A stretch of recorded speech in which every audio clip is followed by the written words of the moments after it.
Conflicto de los siglos. Capítulo 12. La Reforma en Francia.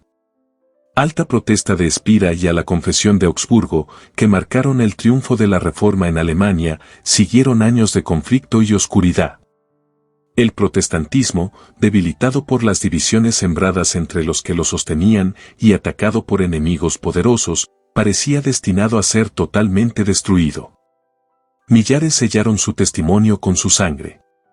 Estalló la guerra civil. La causa protestante fue traicionada por uno de sus principales adherentes. Los más nobles de los príncipes reformados cayeron en manos del emperador y fueron llevados cautivos de pueblo en pueblo. Pero en el momento de su aparente triunfo, el monarca fue castigado por la derrota. Vio que la presa se le escapaba de las manos y al fin tuvo que conceder tolerancia a las doctrinas cuyo aniquilamiento constituyera el gran anhelo de su vida. Había comprometido su reino, sus tesoros y hasta su misma vida en la persecución de la herejía, y ahora veía sus tropas diezmadas, agotados sus tesoros, sus muchos reinos amenazados por las revueltas. Y entre tanto seguía cundiendo por todas partes la fe que en vano se había esforzado en suprimir. Carlos V estaba combatiendo contra un poder omnipotente. Dios había dicho: haya luz, pero el emperador había procurado impedir que se desvaneciesen las tinieblas. Sus propósitos fallaron y, en prematura vejez, sintiéndose agotado por tan larga lucha, abdicó el trono y se encerró en un claustro. En Suiza, lo mismo que en Alemania, vinieron días tenebrosos para la Reforma. Mientras que muchos cantones aceptaban la fe reformada, otros se aferraban ciega y obstinadamente al credo de Roma. Las persecuciones dirigidas contra los que aceptaban la verdad provocaron finalmente una guerra civil. Zwinglio y muchos de los que se habían unido con él en la Reforma sucumbieron en el sangriento campo de Kappel. Ecolampadio, abrumado por estos terribles desastres, murió poco después. Roma parecía triunfar y recuperar en muchos lugares lo que había perdido. Pero aquel cuyos consejos son desde el siglo y hasta el siglo, no había abandonado la causa de su pueblo. Su mano le iba a dar libertad. Había levantado en otros países obreros que impulsasen la reforma. En Francia, mucho antes que el nombre de Lutero fuese conocido como el de un reformador, había empezado a amanecer. Uno de los primeros en recibir la luz fue el anciano Lefebvre, hombre de extensos conocimientos, catedrático de la Universidad de París y sincero y fiel partidario del Papa. En las investigaciones que hizo en la literatura antigua se despertó su atención por la Biblia e introdujo el estudio de ella entre sus estudiantes. Lefebvre era entusiasta adorador de los santos y se había consagrado a preparar una historia de estos y de los mártires como la dan las leyendas de la Iglesia. Era esta una obra magna, que requería mucho trabajo, pero ya estaba muy adelantado en ella cuando decidió estudiar la Biblia con el propósito de obtener de ella datos para su libro. En el sagrado libro halló santos, es verdad, pero no como los que figuran en el calendario romano. Un raudal de luz divina penetró en su mente. Perplejo y disgustado abandonó el trabajo que se había impuesto y se consagró a la palabra de Dios. Pronto comenzó a enseñar las preciosas verdades que encontraba en ella. En 1512, antes que Lutero y Zwinglio empezaran la obra de la Reforma, escribía Lefebvre: Dios es el que da, por la fe, la justicia, que por gracia nos justifica para la vida eterna. Refiriéndose a los misterios de la redención, exclamaba: oh grandeza indecible de este cambio, el inocente es condenado, y el culpable queda libre, el que bendice carga con la maldición, y la maldición se vuelve bendición. La vida muere, y los muertos viven, la gloria es envuelta en tinieblas, y el que no conocía más que confusión de rostro, es revestido de gloria. Y al declarar que la gloria de la salvación pertenece solo a Dios, declaraba también que al hombre le incumbe el deber de obedecer. Decía: si eres miembro de la Iglesia de Cristo, eres miembro de su cuerpo, y en tal virtud, estás lleno de la naturaleza divina. Oh, si los hombres pudiesen penetrar en este conocimiento y darse cuenta de este privilegio.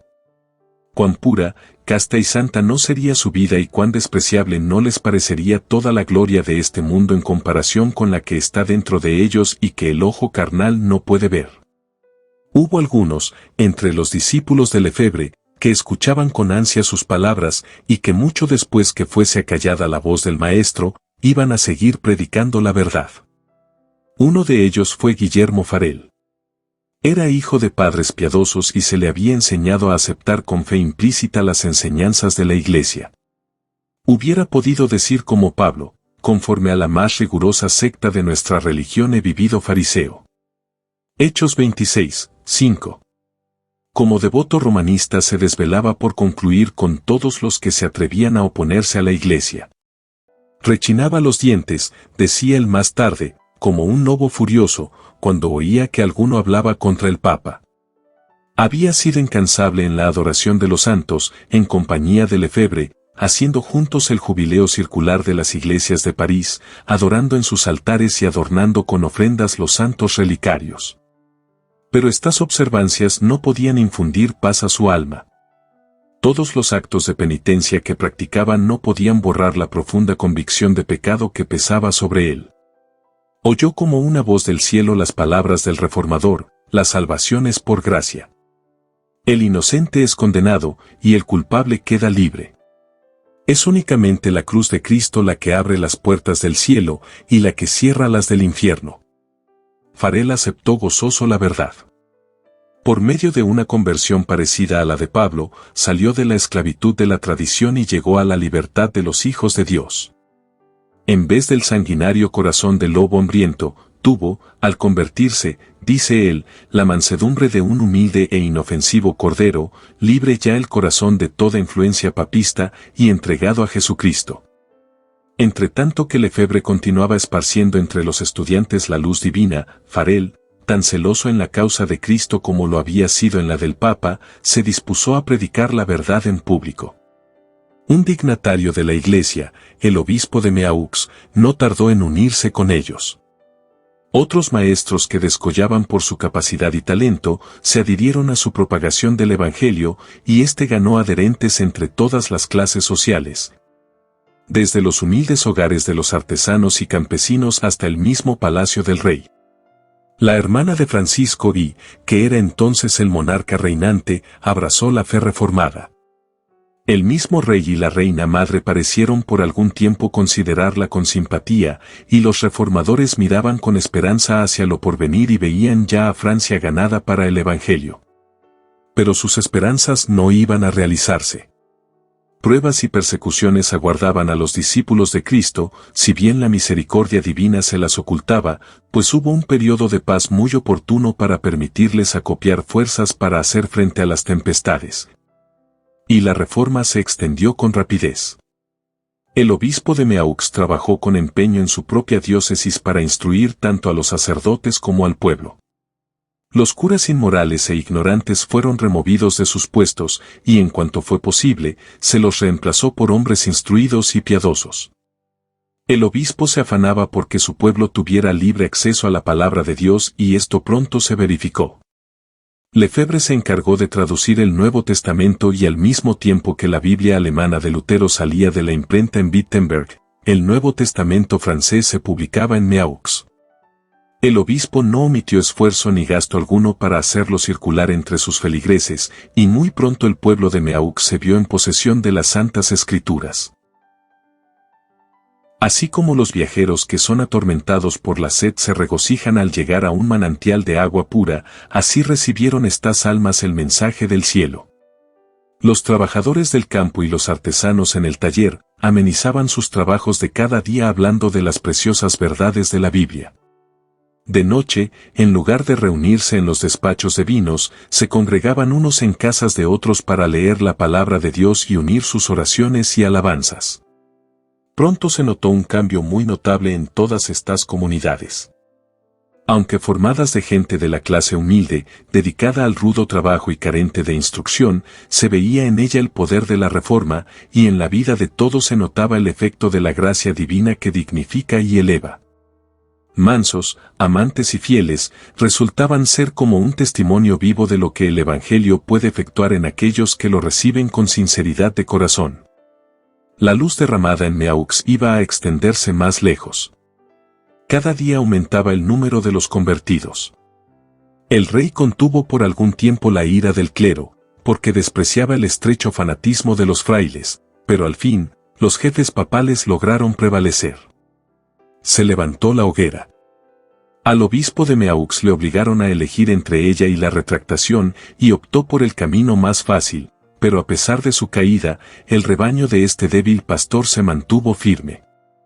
Muchos dieron testimonio de la verdad entre las llamas. Con su valor y fidelidad en la hoguera, estos humildes cristianos hablaron a millares de personas que en días de paz no hubieran oído jamás el testimonio de ellos. No eran solamente los pobres y los humildes, los que en medio del padecimiento y del escarnio se atrevían a ser testigos del Señor. En las casas señoriles, en el castillo, en el palacio, había almas regias para quienes la verdad valía más que los tesoros, las categorías sociales y aun que la misma vida. La armadura real encerraba un espíritu más noble y elevado que la mitra y las vestiduras episcopales. Luis de Berquín era de noble alcurnia. Cortés y bravo caballero, dedicado al estudio, de elegantes modales y de intachable moralidad, era, dice un escritor, fiel partidario de las instituciones del Papa y celoso oyente de misas y sermones. Y coronaba todas estas virtudes aborreciendo de todo corazón el luteranismo.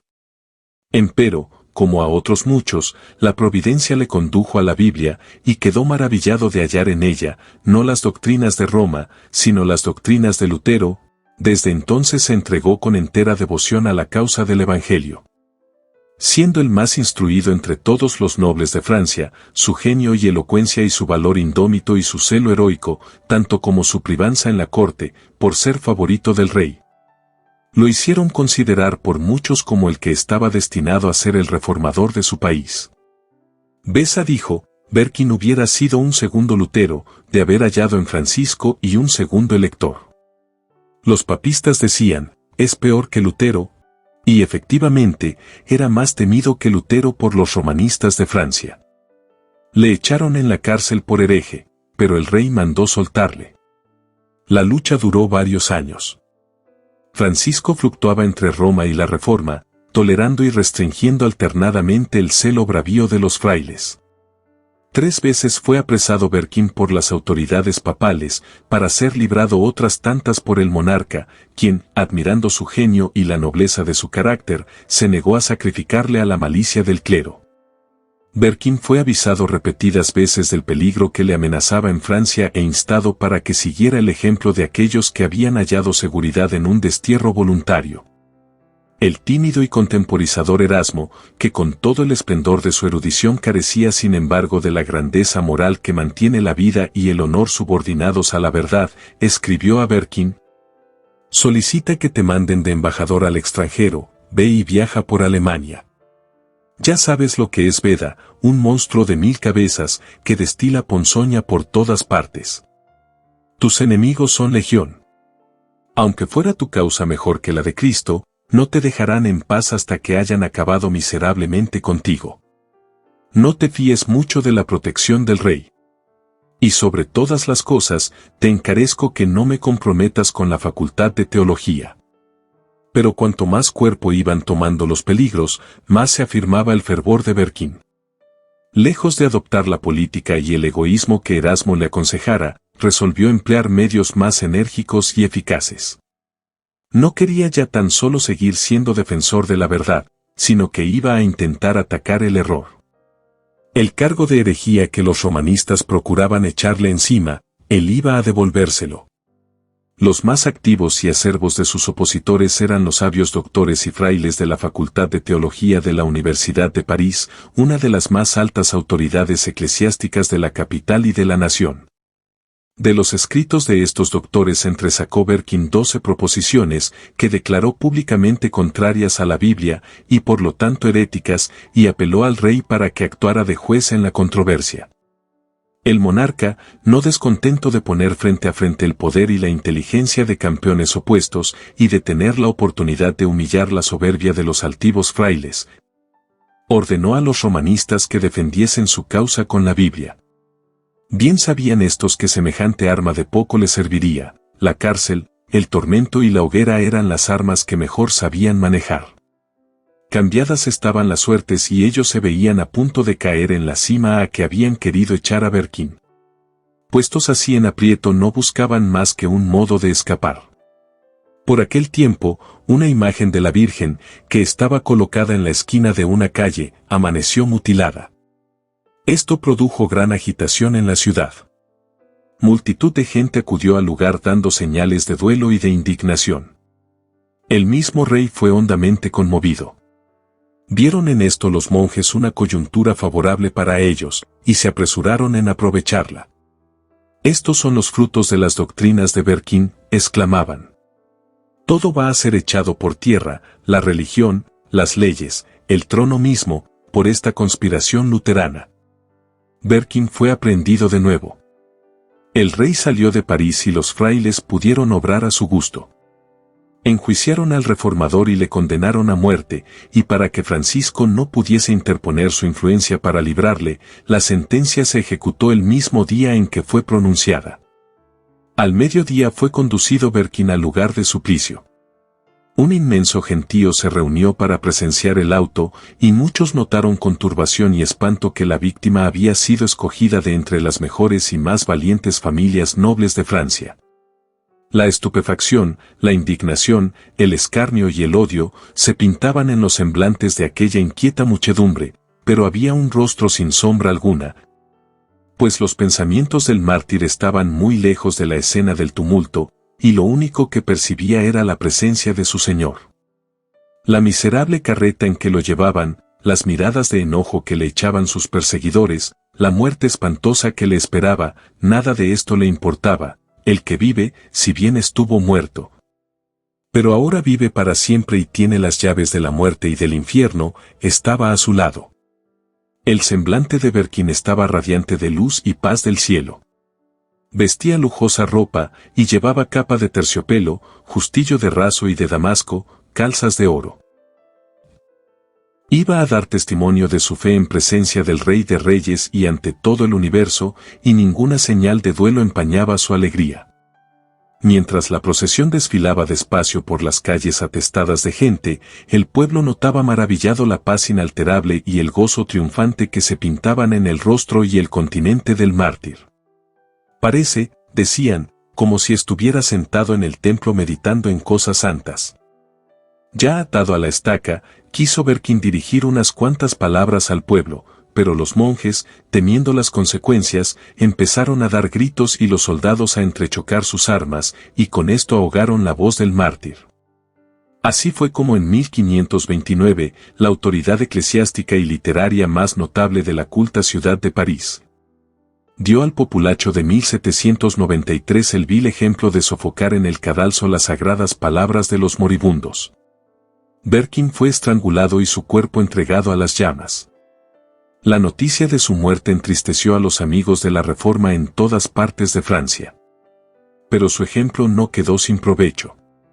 También nosotros estamos listos, decían los testigos de la verdad, para recibir la muerte con gozo, poniendo nuestros ojos en la vida venidera. Durante la persecución en Meaux, se prohibió a los predicadores de la Reforma que siguieran en su obra de propaganda, por lo cual fueron a establecerse en otros campos de acción. Lefebvre, al cabo de algún tiempo, se dirigió a Alemania, y Farel volvió a su pueblo natal, en el este de Francia para esparcir la luz en la tierra de su niñez. Ya se había sabido lo que estaba ocurriendo en Meaux, y por consiguiente la verdad, que él enseñaba sin temor, encontró adeptos. Muy pronto las autoridades le impusieron silencio y le echaron de la ciudad. Ya que no podía trabajar en público, se puso a recorrer los valles y los pueblos, enseñando en casas particulares y en apartados campos, hallando abrigo en los bosques y en las cuevas de las peñas de él conocidos desde que los frecuentara en los años de su infancia. Dios le preparaba para mayores pruebas. Las penas, la persecución y todas las acechanzas del diablo, con las que se me amenaza, no han escaseado, decía él, y hasta han sido mucho más severas de lo que yo con mis propias fuerzas hubiera podido sobrellevar. Pero Dios es mi Padre, Él me ha suministrado y seguirá suministrándome las fuerzas que necesite. Como en los tiempos apostólicos, la persecución había redundado en bien del adelanto del Evangelio. Filipenses 1:12. Expulsados de París y Meaux, los que fueron esparcidos, iban por todas partes anunciando la palabra. Hechos 8:4. Y de esta manera la verdad se abrió paso en muchas de las remotas provincias de Francia. Dios estaba preparando aún más obreros para extender su causa. En una de las escuelas de París hallábase un joven formal, de ánimo tranquilo, que daba muestras evidentes de poseer una mente poderosa y perspicaz, y que no era menos notable por la pureza de su vida que por su actividad intelectual y su devoción religiosa. Su talento y aplicación hicieron pronto de él un motivo de orgullo para el colegio, y se susurraba entre los estudiantes que Juan Calvino sería un día uno de los más capaces y más ilustres defensores de la Iglesia. Pero un rayo de luz divina penetró aún dentro de los muros del escolasticismo y de la superstición que encerraban a Calvino. Estremecióse al oír las nuevas doctrinas, sin dudar nunca que los herejes merecieran el fuego al que eran entregados. Y no obstante, sin saber cómo, tuvo que habérselas con la herejía y se vio obligado a poner a prueba el poder de la teología romanista para rebatir la doctrina protestante. Hallábase en París un primo hermano de Calvino, que se había unido con los reformadores. Ambos parientes se reunían con frecuencia para discutir las cuestiones que perturbaban a la cristiandad. No hay más que dos religiones en el mundo, decía Olivetan, el protestante. Una, que los hombres han inventado, y según la cual se salva el ser humano por medio de ceremonias y buenas obras. La otra es la que está revelada en la Biblia y que enseña al hombre a no esperar su salvación sino de la gracia soberana de Dios. No quiero tener nada que ver con ninguna de vuestras nuevas doctrinas, respondía Calvino, ¿creéis que he vivido en el error todos los días de mi vida? Pero habíanse despertado en su mente pensamientos que ya no podía desterrar de ella. A solas en su aposento meditaba en las palabras de su primo. El sentimiento del pecado se había apoderado de su corazón, se veía sin intercesor en presencia de un juez santo y justo. La mediación de los santos, las buenas obras, las ceremonias de la Iglesia, todo ello le parecía ineficaz para expiar el pecado. Ya no veía ante sí mismo sino la lobreguez de una eterna desesperación. En vano se esforzaban los doctores de la Iglesia por aliviarle de su pena. En vano recurría a la confesión y a la penitencia, estas cosas no pueden reconciliar al alma con Dios. Aún estaba Calvino empeñado en tan infructuosas luchas cuando un día en que por casualidad pasaba por una plaza pública, presenció la muerte de un hereje en la hoguera. Se llenó de admiración al ver la expresión de paz que se pintaba en el rostro del mártir. En medio de las torturas de una muerte espantosa y bajo la terrible condenación de la Iglesia, daba el mártir pruebas de una fe y de un valor que el joven estudiante comparaba con dolor con su propia desesperación y con las tinieblas en que vivía a pesar de su estricta obediencia a los mandamientos de la Iglesia. Sabía que los herejes fundaban su fe en la Biblia, por lo tanto se decidió a estudiarla para descubrir, si posible fuera, el secreto del gozo del mártir. En la Biblia encontró a Cristo. «Oh, Padre», exclamó, «su sacrificio ha calmado tu ira. Su sangre ha lavado mis manchas, su cruz ha llevado mi maldición, su muerte ha hecho expiación por mí. Habíamos inventado muchas locuras inútiles, pero tú has puesto delante de mí tu palabra como una antorcha y has conmovido mi corazón para que tenga por abominables todos los méritos que no sean los de Jesús». Calvino había sido educado para el sacerdocio. No tenía más que 12 años cuando fue nombrado capellán de una pequeña iglesia y el obispo le tonsuró la cabeza para cumplir con el canon eclesiástico. No fue consagrado ni desempeñó los deberes del sacerdocio, pero si fue hecho miembro del clero, se le dio el título de su cargo y percibía la renta correspondiente. Viendo entonces que ya no podría jamás llegar a ser sacerdote, se dedicó por un tiempo a la jurisprudencia y por último abandonó este estudio para consagrarse al Evangelio. Pero no podía resolverse a dedicarse a la enseñanza. Era tímido por naturaleza, le abrumaba el peso de la responsabilidad del cargo y deseaba seguir dedicándose aún al estudio. Las reiteradas súplicas de sus amigos lograron por fin convencerle.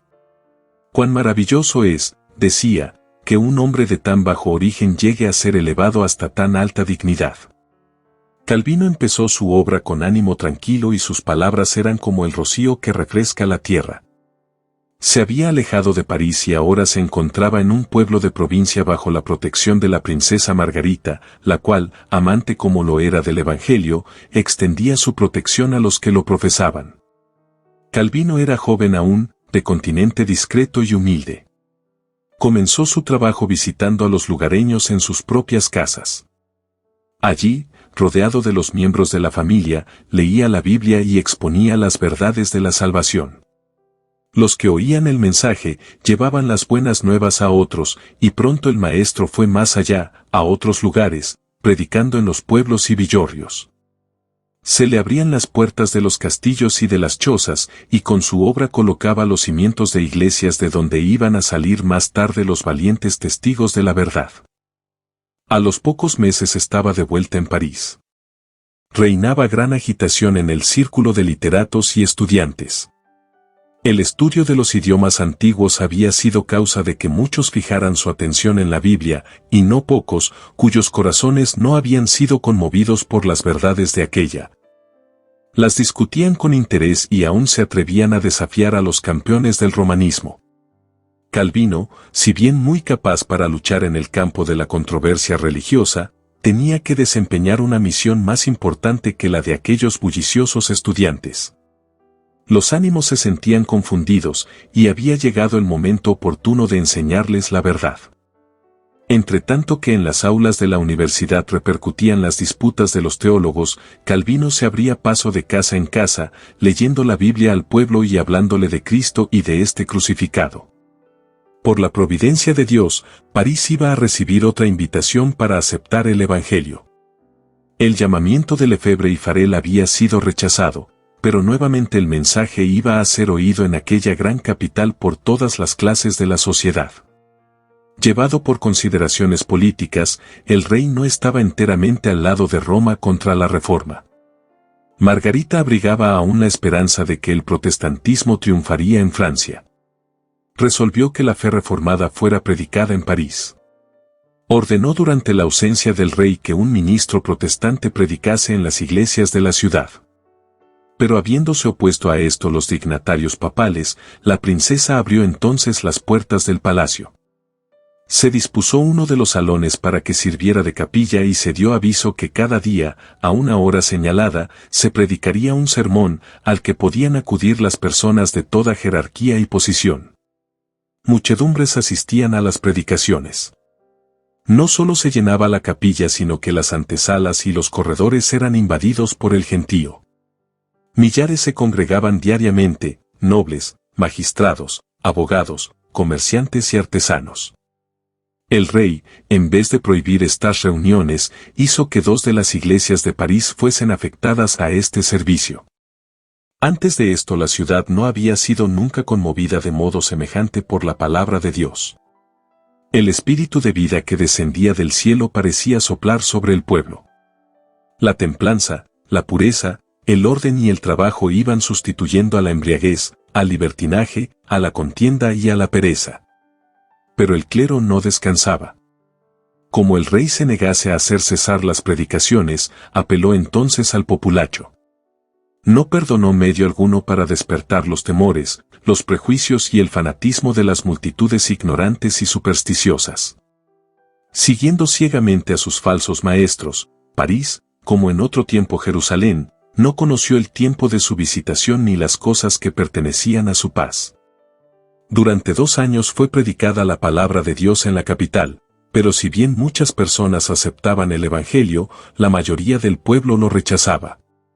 Francisco había dado pruebas de tolerancia por mera conveniencia personal, y los papistas lograron al fin recuperar su privanza. De nuevo fueron clausuradas las iglesias y se levantó la hoguera. Calvino permanecía aún en París, preparándose por medio del estudio, la oración y la meditación, para su trabajo futuro, y seguía derramando luz. Pero, al fin, se hizo sospechoso. Las autoridades acordaron entregarlo a las llamas. Creyéndose seguro en su retiro no pensaba en el peligro, cuando sus amigos llegaron apresurados a su estancia para darle aviso de que llegaban emisarios para aprehenderle. En aquel instante se oyó que llamaban con fuerza en el zaguán. No había pues ni un momento que perder. Algunos de sus amigos detuvieron a los emisarios en la puerta, mientras otros le ayudaban a descolgarse por una ventana, para huir luego precipitadamente hacia las afueras de la ciudad. Encontrando refugio en la choza de un labriego, amigo de la Reforma, se disfrazó con la ropa de él y llevando al hombro un azadón, emprendió viaje.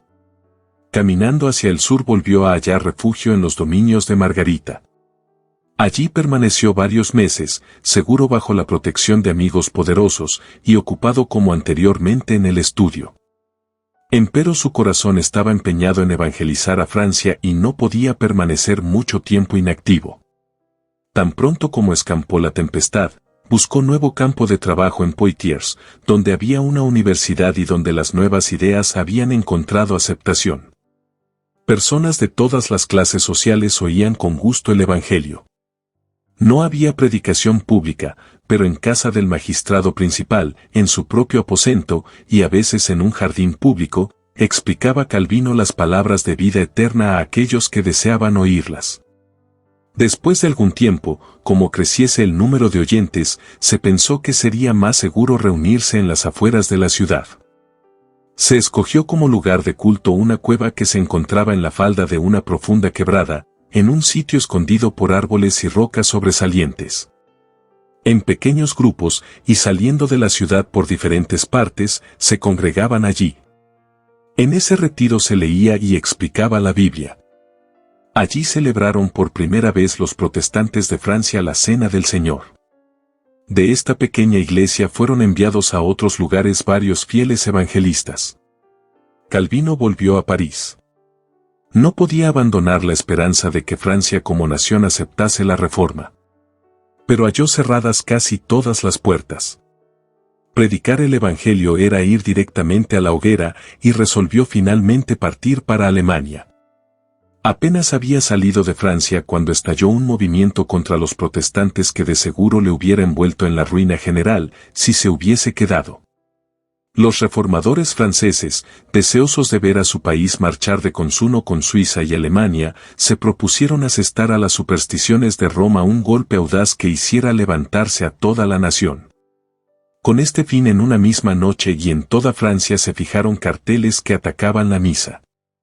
En lugar de ayudar a la Reforma, este movimiento inspirado por el celo más que por el buen juicio reportó un fracaso no solo para sus propagadores, sino también para los amigos de la fe reformada por todo el país. Dio a los romanistas lo que tanto habían deseado. Una coyuntura de la cual sacar partido para pedir que se concluyera por completo con los herejes a quienes tacharon de perturbadores peligrosos para la estabilidad del trono y la paz de la nación. Una mano secreta, la de algún amigo indiscreto, o la de algún astuto enemigo, pues nunca quedó aclarado el asunto, fijó uno de los carteles en la puerta de la cámara particular del rey. El monarca se horrorizó. En ese papel se atacaban con acritud supersticiones que por siglos habían sido veneradas. La ira del rey se encendió por el atrevimiento sin igual de los que introdujeron hasta su real presencia aquellos escritos tan claros y precisos. En su asombro quedó el rey por algún tiempo tembloroso y sin articular palabra alguna. Luego dio rienda suelta a su enojo con estas terribles palabras: préndase a todos los sospechosos de herejía luterana. Quiero exterminarlos a todos. La suerte estaba echada. El rey resolvió pasarse por completo al lado de Roma. Se tomaron medidas para arrestar a todos los luteranos que se hallasen en París. Un pobre artesano, adherente a la fe reformada, que tenía por costumbre convocar a los creyentes para que se reuniesen en sus asambleas secretas, fue apresado e intimidándolo con la amenaza de llevarlo inmediatamente a la hoguera, se le ordenó que condujese a los emisarios papales a la casa de todo protestante que hubiera en la ciudad. Se estremeció de horror al oír la vil proposición que se le hacía, pero, al fin, vencido por el temor de las llamas, consintió en convertirse en traidor de sus hermanos. Precedido por la hostia, y rodeado de una compañía de sacerdotes, monaguillos, frailes y soldados, Morín, el policía secreto del rey, junto con el traidor, recorrían despacio y sigilosamente las calles de la ciudad. Era aquello una ostensible demostración en honor del Santo Sacramento en desagravio por el insulto que los protestantes lanzaran contra la misa. Aquel espectáculo, sin embargo, no servía más que para disfrazar los aviesos fines. Al pasar frente a la casa de un luterano, el traidor hacía una señal, pero no pronunciaba palabra alguna.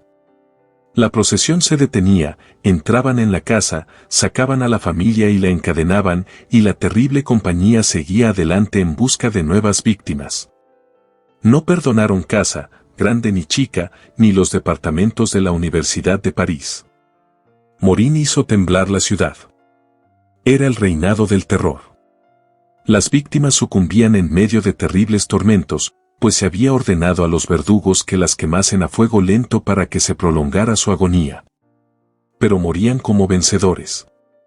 No menguaba su fe, ni desmayaba su confianza. Los perseguidores, viendo que no podían conmover la firmeza de aquellos fieles, se sentían derrotados. Se erigieron cadalsos en todos los barrios de la ciudad de París y se quemaban herejes todos los días con el fin de sembrar el terror entre los partidarios de las doctrinas heréticas, multiplicando las ejecuciones. Sin embargo, al fin la ventaja fue para el Evangelio. Todo París pudo ver qué clase de hombres eran los que abrigaban en su corazón las nuevas enseñanzas. No hay mejor púlpito que la hoguera de los mártires. El gozo sereno que iluminaba los rostros de aquellos hombres cuando se les conducía al lugar de la ejecución, su heroísmo cuando eran envueltos por las llamas, su mansedumbre para perdonar las injurias. Cambiaba no pocas veces, el enojo en lástima, el odio en amor, y hablaba con irresistible elocuencia en pro del Evangelio. Con el fin de atizar aún más la furia del pueblo, los sacerdotes hicieron circular las más terribles calumnias contra los protestantes. Los culpaban de querer asesinar a los católicos, derribar al gobierno y matar al rey. Ni sombra de evidencia podían presentar en apoyo de tales asertos. Sin embargo, resultaron siniestras profecías que iban a tener su cumplimiento, pero en circunstancias diferentes y por muy diversas causas. Las crueldades que los católicos infligieron a los inocentes protestantes acumularon en su contra la debida retribución, y en siglos posteriores se verificó el juicio que habían predicho que sobrevendría sobre el rey, sobre los súbditos y sobre el gobierno, pero dicho juicio se debió a los incrédulos y a los mismos papistas. No fue por el establecimiento, sino por la supresión del protestantismo, por lo que 3 siglos más tarde habían de venir sobre Francia tan espantosas calamidades. Todas las clases sociales se encontraban ahora presa de la sospecha, la desconfianza y el terror. En medio de la alarma general se notó cuán profundamente se habían arraigado las enseñanzas luteranas en las mentes de los hombres que más se distinguían por su brillante educación, su influencia y la superioridad de su carácter. Los puestos más honrosos y de más confianza quedaron de repente vacantes. Desaparecieron artesanos, impresores, literatos, catedráticos de las universidades, autores y hasta cortesanos. A centenares salían huyendo de París, desterrándose voluntariamente de su propio país, dando así en muchos casos la primera indicación de que estaban en favor de la reforma. Los papistas se admiraban al ver a tantos herejes de quienes no habían sospechado y que habían sido tolerados entre ellos. Su ira se descargó sobre la multitud de humildes víctimas que había a su alcance. Las cárceles quedaron atestadas y el aire parecía oscurecerse con el humo de tantas hogueras en que se hacía morir a los que profesaban el Evangelio. Francisco y se vanagloriaba de ser uno de los caudillos del gran movimiento que hizo revivir las letras a principios del siglo XVI. Tenía especial deleite en reunir en su corte a literatos de todos los países. A su empeño de saber y al desprecio que le inspiraba la ignorancia y la superstición de los frailes se debía, siquiera en parte, el grado de tolerancia que había concedido a los reformadores. Pero, en su celo por aniquilar la herejía, este fomentador del saber expidió un edicto declarando abolida la imprenta en toda Francia. Francisco y ofrece uno de los muchos ejemplos conocidos de cómo la cultura intelectual no es una salvaguardia contra la persecución y la intolerancia religiosa. Francia, por medio de una ceremonia pública y solemne, iba a comprometerse formalmente en la destrucción del protestantismo. Los sacerdotes exigían que el insulto lanzado al cielo en la condenación de la misa fuese expiado con sangre, y que el rey, en nombre del pueblo, sancionara la espantosa tarea. Se señaló el 21 de enero de 1535 para efectuar la terrible ceremonia. Se atizaron el odio hipócrita y los temores supersticiosos de toda la nación. París estaba repleto de visitantes que habían acudido de los alrededores y que invadían sus calles. Tenía que empezar el día con el desfile de una larga e imponente procesión. Las casas por delante de las cuales debía pasar estaban enlutadas y se habían levantado altares de trecho en trecho. Frente a todas las puertas había una luz encendida en honor del Santo Sacramento. Desde el amanecer se formó la procesión en palacio. Iban delante las cruces y los pendones de las parroquias, y después seguían los particulares de dos en dos y llevando teas encendidas. A continuación seguían las 4 órdenes de frailes, luciendo cada una sus vestiduras particulares. A esta seguía una gran colección de famosas reliquias. Iban tras ella, en sus carrozas, los altos dignatarios eclesiásticos, ostentando sus vestiduras moradas y de escarlata adornadas con pedrerías, formando todo aquello un conjunto espléndido y deslumbrador. La hostia era llevada por el obispo de París bajo vistoso dosel, sostenido por 4 príncipes de los de más alta jerarquía. Tras ellos iba el monarca Francisco y iba en esa ocasión despojado de su corona y de su manto real. Con la cabeza descubierta y la vista hacia el suelo, llevando en su mano un cirio encendido, el rey de Francia se presentó en público como penitente. Se inclinaba ante cada altar, humillándose, no por los pecados que manchaban su alma, ni por la sangre inocente que habían derramado sus manos, sino por el pecado mortal de sus súbditos que se habían atrevido a condenar la misa. Cerraban la marcha la reina y los dignatarios del Estado, que iban también de 2 en 2 llevando en sus manos antorchas encendidas.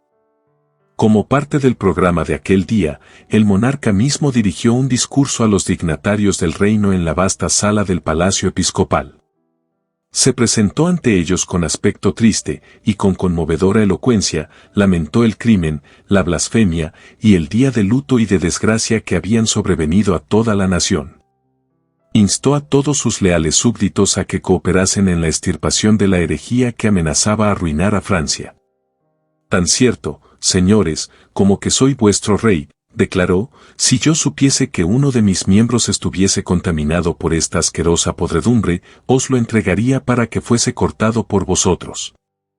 Y aún más, si viera a uno de mis hijos contaminado por ella, no lo toleraría, sino que lo entregaría yo mismo y lo sacrificaría a Dios. Las lágrimas le ahogaron la voz y la asamblea entera lloró, exclamando unánimemente, viviremos y moriremos en la religión católica. Terribles eran las tinieblas de la nación que había rechazado la luz de la verdad.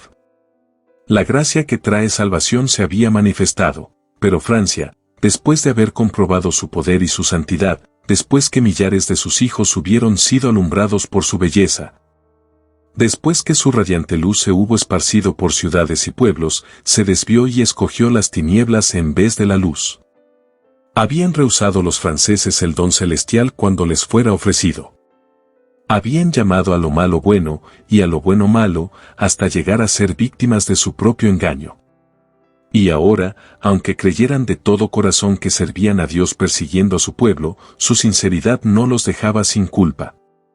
Habían rechazado precisamente aquella luz que los hubiera salvado del engaño y librado sus almas del pecado de derramar sangre. Se juró solemnemente en la gran catedral que se extirparía la herejía, y en aquel mismo lugar, 3 siglos más tarde iba a ser entronizada la diosa Razón por un pueblo que se había olvidado del Dios viviente. Volvióse a formar la procesión y los representantes de Francia se marcharon dispuestos a dar principio a la obra que habían jurado llevar a cabo. De trecho en trecho, a lo largo del camino, se habían preparado hogueras para quemar vivos a ciertos cristianos protestantes, y las cosas estaban arregladas de modo que cuando se encendieran aquellas al acercarse el rey, debía detenerse la procesión para presenciar la ejecución. Los detalles de los tormentos que sufrieron estos confesores de Cristo no son para descritos, pero no hubo desfallecimiento en las víctimas. Al ser instado uno de esos hombres para que se retractase, dijo: «Yo solo creo en lo que los profetas y apóstoles predicaron en los tiempos antiguos, y en lo que la comunión de los santos ha creído. Mi fe confía de tal manera en Dios que puedo resistir a todos los poderes del infierno». La procesión se detenía cada vez frente a los sitios de tormento. Al volver al lugar de donde había partido, el palacio real, se dispersó la muchedumbre y se retiraron el rey y los prelados. Satisfechos de los autos de aquel día y congratulándose entre sí porque la obra así comenzada se proseguiría hasta lograrse la completa destrucción de la herejía. El evangelio de paz que Francia había rechazado iba a ser arrancado de raíz, lo que acarrearía terribles consecuencias. El 21 de enero de 1793, es decir, a los 258 años cabales, contados desde aquel día en que Francia entera se comprometiera a perseguir a los reformadores, otra procesión, organizada con un fin muy diferente, atravesaba las calles de París. Nuevamente era el rey la figura principal, otra vez veíase el mismo tumulto y oíase la misma gritería, pedíanse de nuevo más víctimas, volviéronse a erigir negros cadalsos. Y nuevamente las escenas del día se clausuraron con espantosas ejecuciones. Luis XVI fue arrastrado a la guillotina, forcejeando con sus carceleros y verdugos que lo sujetaron fuertemente en la temible máquina hasta que cayó sobre su cuello la cuchilla y separó de sus hombros la cabeza que rodó sobre los tablones del cadalso. Y no fue él la única víctima. Allí cerca del mismo sitio perecieron decapitados por la guillotina 2.800 seres humanos, durante el sangriento reinado del terror. La Reforma había presentado al mundo una Biblia abierta, había desatado los sellos de los preceptos de Dios, e invitado al pueblo a cumplir sus mandatos. El amor infinito había presentado a los hombres con toda claridad los principios y los estatutos del cielo. Dios había dicho: «Los guardaréis pues para cumplirlos, porque en esto consistirá vuestra sabiduría y vuestra inteligencia a la vista de las naciones, las cuales oirán hablar de todos estos estatutos, y dirán: ciertamente pueblo sabio y entendido es esta gran nación». Deuteronomio 4:6. Francia misma, al rechazar el don celestial, sembró la semilla de la anarquía y de la ruina, y la acción consecutiva e inevitable de la causa y del efecto resultó en la revolución y el reinado del terror. Mucho antes de aquella persecución despertada por los carteles, el osado y ardiente Farel se había visto obligado a huir de la tierra de sus padres. Se refugió en Suiza, y mediante los esfuerzos con que secundó la obra de Zwinglio, ayudó a inclinar el platillo de la balanza en favor de la Reforma. Iba a pasar en Suiza sus últimos años, pero no obstante siguió ejerciendo poderosa influencia en la Reforma en Francia. Durante los primeros años de su destierro, dirigió sus esfuerzos especialmente a extender en su propio país el conocimiento del Evangelio. Dedicó gran parte de su tiempo a predicar a sus paisanos cerca de la frontera, desde donde seguía la suerte del conflicto con infatigable constancia y ayudaba con sus palabras de estímulo y sus consejos. Con el auxilio de otros desterrados, tradujo al francés los escritos del reformador alemán, y estos y la Biblia vertida a la misma lengua popular se imprimieron en grandes cantidades, que fueron vendidas en toda Francia por los colportores. Los tales conseguían estos libros a bajo precio y con el producto de la venta avanzaban más y más en el trabajo. Farel dio comienzo a sus trabajos en Suiza como humilde maestro de escuela. Se retiró a una parroquia apartada y se consagró a la enseñanza de los niños. Además de las clases usuales requeridas por el plan de estudios, introdujo con mucha prudencia las verdades de la Biblia, esperando alcanzar a los padres por medio de los niños. Algunos creyeron, pero los sacerdotes se apresuraron a detener la obra, y los supersticiosos campesinos fueron incitados a oponerse a ella. «Ese no puede ser el Evangelio de Cristo», decían con insistencia los sacerdotes, puesto que su predicación no trae paz sino guerra. Y a semejanza de los primeros discípulos, cuando se le perseguía en una ciudad se iba para otra. Andaba de aldea en aldea, y de pueblo en pueblo, a pie, sufriendo hambre, frío, fatigas, y exponiendo su vida en todas partes. Predicaba en las plazas, en las iglesias y a veces en los púlpitos de las catedrales. En ocasiones se reunía poca gente a oírle, en otras, interrumpían su predicación con burlas y gritería, y le echaban abajo del púlpito. Más de una vez cayó en manos de la canalla, que le dio de golpes hasta dejarlo medio muerto. Sin embargo, seguía firme en su propósito. Aunque le rechazaban a menudo, volvía a la carga con incansable perseverancia y logró al fin que una tras otra, las ciudades que habían sido los baluartes del papismo abrieran sus puertas al Evangelio. Fue aceptada la fe reformada en aquella pequeña parroquia donde había trabajado primero. Las ciudades de Morat y de Neuchâtel renunciaron también a los ritos romanos y quitaron de sus templos las imágenes de idolatría. Farel había deseado mucho plantar en Ginebra el estandarte protestante. Si esa ciudad podía ser ganada a la causa, se convertiría en centro de la reforma para Francia, Suiza e Italia. Para conseguirlo prosiguió su obra hasta que los pueblos y las aldeas de alrededor quedaron conquistados por el Evangelio. Luego entró en Ginebra con un solo compañero. Pero no le permitieron que predicara sino 2 sermones. Habiéndose empeñado en vano los sacerdotes en conseguir de las autoridades civiles que le condenaran, lo citaron a un consejo eclesiástico y allí fueron ellos llevando armas bajo sus sotanas y resueltos a asesinarle. Fuera de la sala, una furiosa turba, con palos y espadas, se agolpó para estar segura de matarle en caso de que lograse escaparse del consejo. La presencia de los magistrados y de una fuerza armada le salvaron de la muerte. Al día siguiente, muy temprano, lo condujeron con su compañero a la ribera opuesta del lago y los dejaron fuera de peligro. Así terminó su primer esfuerzo para evangelizar a Ginebra. Para la siguiente tentativa el elegido fue un instrumento menos destacado, un joven de tan humilde apariencia que era tratado con frialdad hasta por los que profesaban ser amigos de la Reforma. ¿Qué podría hacer uno como él allí donde Farel había sido rechazado?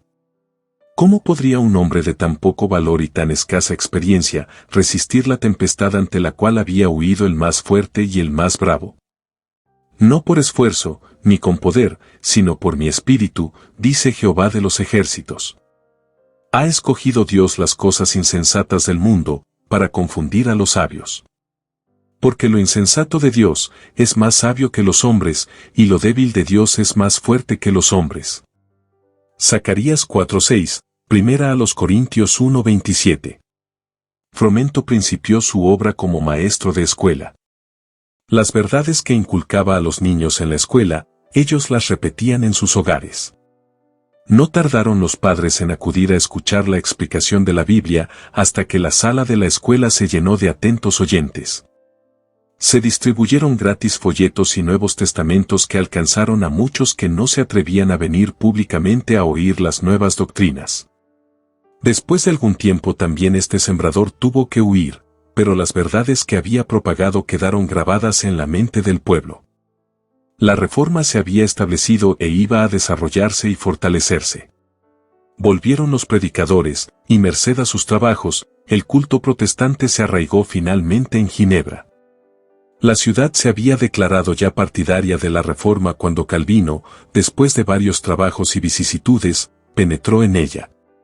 Volvía de su última visita a su tierra natal y dirigíase a Basilea, cuando hallando el camino invadido por las tropas de Carlos V, tuvo que hacer un rodeo y pasar por Ginebra.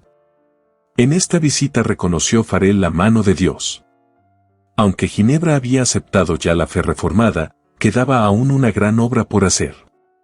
Los hombres se convierten a Dios por individuos y no por comunidades. La obra de regeneración debe ser realizada en el corazón y en la conciencia por el poder del Espíritu Santo, y no por decretos de concilios. Si bien el pueblo ginebrino había desechado el yugo de Roma, no por eso estaba dispuesto a renunciar también a los vicios que florecieran en su seno bajo el dominio de aquella. Y no era obra de poca monta la de implantar entre aquel pueblo los principios puros del Evangelio y prepararlo para que ocupara dignamente el puesto a que la providencia parecía llamarle. Farel estaba seguro de haber hallado en Calvino a uno que podría unírsele en esta empresa. En el nombre de Dios rogó al joven evangelista que se quedase allí a trabajar. Calvino retrocedió alarmado. Era tímido y amigo de la paz, y quería evitar el trato con el espíritu atrevido, independiente y hasta violento de los ginebrinos. Por otra parte, su poca salud y su afición al estudio le inclinaban al retraimiento. Creyendo que con su pluma podría servir mejor a la causa de la Reforma, deseaba encontrar un sitio tranquilo donde dedicarse al estudio, y desde allí, por medio de la prensa, instruir y edificar a las iglesias. Pero la solemne amonestación de Farel le pareció un llamamiento del cielo, y no se atrevió a oponerse a él. Le pareció, según dijo, como si la mano de Dios se hubiera extendido desde el cielo y le sujetase para detenerle precisamente en aquel lugar que con tanta impaciencia quería dejar. La causa protestante se veía entonces rodeada de grandes peligros. Los anatemas del Papa tronaban contra Ginebra, y poderosas naciones amenazaban destruirla. ¿Cómo iba tan pequeña ciudad a resistir a la poderosa jerarquía que tan a menudo había sometido a reyes y emperadores? ¿Cómo podría vencer los ejércitos de los grandes capitanes del siglo? En toda la cristiandad se veía amenazado el protestantismo por formidables enemigos. Pasados los primeros triunfos de la Reforma, Roma reunió nuevas fuerzas con la esperanza de acabar con ella. Entonces fue cuando nació la orden de los jesuitas, que iba a ser el más cruel, el menos escrupuloso y el más formidable de todos los campeones del papado. Libres de todo lazo terrenal y de todo interés humano, insensibles a la voz del afecto natural, sordos a los argumentos de la razón y a la voz de la conciencia, no reconocían los miembros más ley, ni más sujeción que las de su orden, y no tenían más preocupación que la de extender su poderío, véase el apéndice. El Evangelio de Cristo había capacitado a sus adherentes para arrostrar los peligros y soportar los padecimientos, sin desmayar por el frío, el hambre, el trabajo o la miseria, y para sostener con denuedo el estandarte de la verdad frente al potro, al calabozo y a la hoguera.